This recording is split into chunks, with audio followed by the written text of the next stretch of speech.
Education is core to our economy. But in order to guide our educational systems and maximize future income, we must understand the misalignment between education and our workforce. In my pursuit of higher education, I have earned 2 bachelor's degrees, 2 master's degrees, and am working on a PhD. In total, this has cost me over $150,000. I've done all this because I believe formal education is important. Part of this belief came from seeing charts like this, presenting a correlation between higher degrees and higher income, showing on average that a person with a college degree earns far more money than the average person without a high school diploma. This perceived higher earnings for having a 4-year degree has fueled a college-for-all philosophy, causing educators and parents to encourage going to the university, any university, to major in anything in pursuit of future job security, social mobility, and financial prosperity. This philosophy has increased college enrollment, resulting in 66% of high school graduates in this country enrolling in higher education right after high school. That's 2 out of 3. Initially, they are deemed the successful ones, but what you won't see advertised is the reality that most drop out, and only a quarter of those that enroll will finish a bachelor's degree. Only after these few graduate do many of them start exploring careers. It is here that they discover that their degree may not have prepared them for the world of work. You may be well educated, but not every degree is direct preparation for employment. This misalignment between degrees and job skills causes half of university graduates to be underemployed in what are called gray-collar jobs, taking positions that do not require the education they have received at a cost that is more than they can afford. Conventional wisdom suggests that a university degree guarantees a higher salary. But with rising education costs, a shrinking job market, and the oversaturation of some academic majors in the workforce, this old advice is now a myth for a majority of students. The economy and the world have dramatically changed. Over the last 3 generations, we've gone from 13% of the population stepping into a college classroom to 60% attending some form of higher education. In 1960, when taking into account all jobs in the American economy, 20% required a 4-year degree or higher, 20% were technical jobs requiring skilled training, and 60% were classified as unskilled. But what's the right percentage to meet the labor market demand for tomorrow? In 2018, Harvard University predicts only 33% of all jobs will require a 4-year degree or more, while the overwhelming majority will be middle-skilled jobs, requiring technical skills and training at the credential or associate degree level. A 4-year degree may have many benefits, but think about the people you know who, from an economic perspective, inefficiently spent time and money to get a degree that perhaps they didn't really need for the career they are in. The true ratio of jobs in our economy is 1 to 7. For every occupation that requires a master's degree or more, 2 professional jobs require a university degree, and there are over half a dozen jobs requiring a 1-year certificate or 2-year degree. And each of these technicians are in very high-skilled areas that are in great demand. This ratio is fundamental to all industries. It was the same in 1950, the same in 1990, and will be the same in 2030.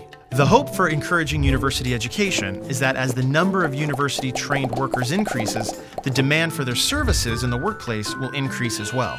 Unfortunately, this is not so. The whole pie may get bigger as the labor force and the economy grows, but the ratio will not change. The reality is, there will not be more professional jobs available within the labor market, and some professional jobs have been replaced by technology, or are being outsourced. Well-intentioned attempts to send more and more students straight to the university will not change the types of jobs that dominate our economy, nor will a college-for-all mentality mask these labor market realities. The college-for-all rhetoric that has been so much a part of the current education reform movement is often interpreted as university-for-all. This message needs to be significantly broadened to a post-high school credential-for-all.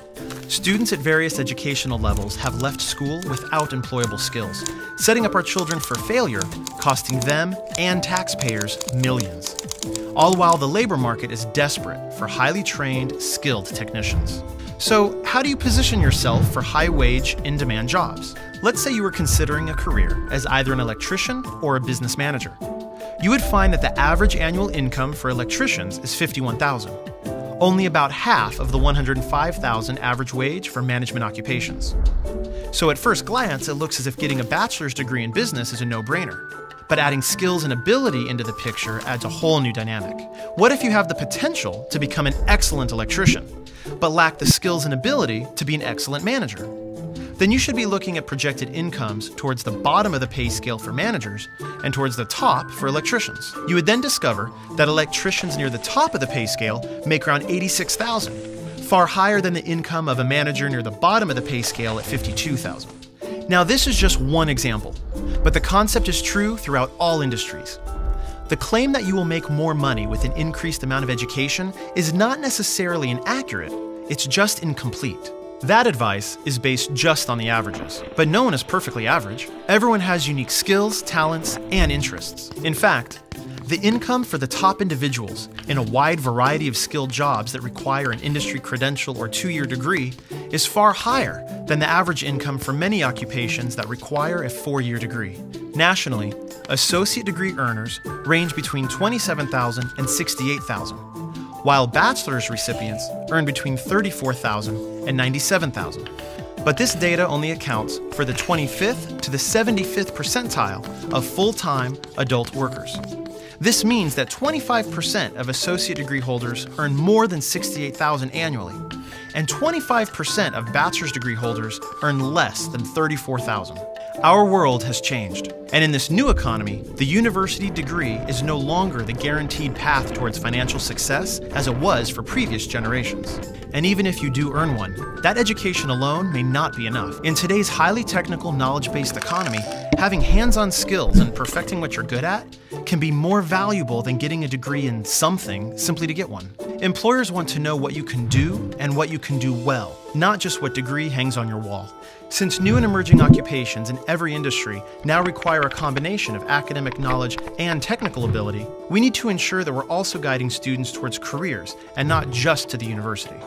So, before enrolling in classes or deciding what you're going to do next in your life, step 1 is self-exploration. In addition to your interests, really analyze your talents and strengths. Step 2 is career exploration. Understand the jobs available, the income ranges they pay, and evaluate the skills they require. Identifying an area that appeals to your interests, skills, and the labor market may be your first career. And then you can develop a tentative career plan, complete with multiple training and education options.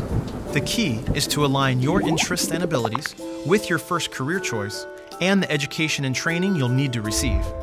This alignment will help bring your future into focus and ensure your position at the top of the pay scale in your chosen career. What all this data shows is that success in the new economy is as much about acquiring the knowledge, skills, and abilities needed for in-demand occupations as it is to be well educated.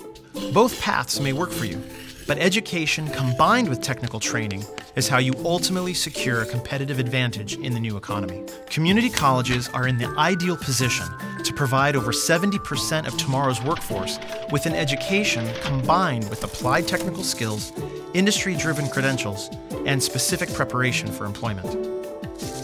Being a skilled craftsman or technician is highly valued. Investments in career education programs in high schools and community colleges will help all students obtain an education which includes technical training and preparation for the workplace. Ultimately, this is how all students can be successful. In the new economy, both education and technical skills are the new currency.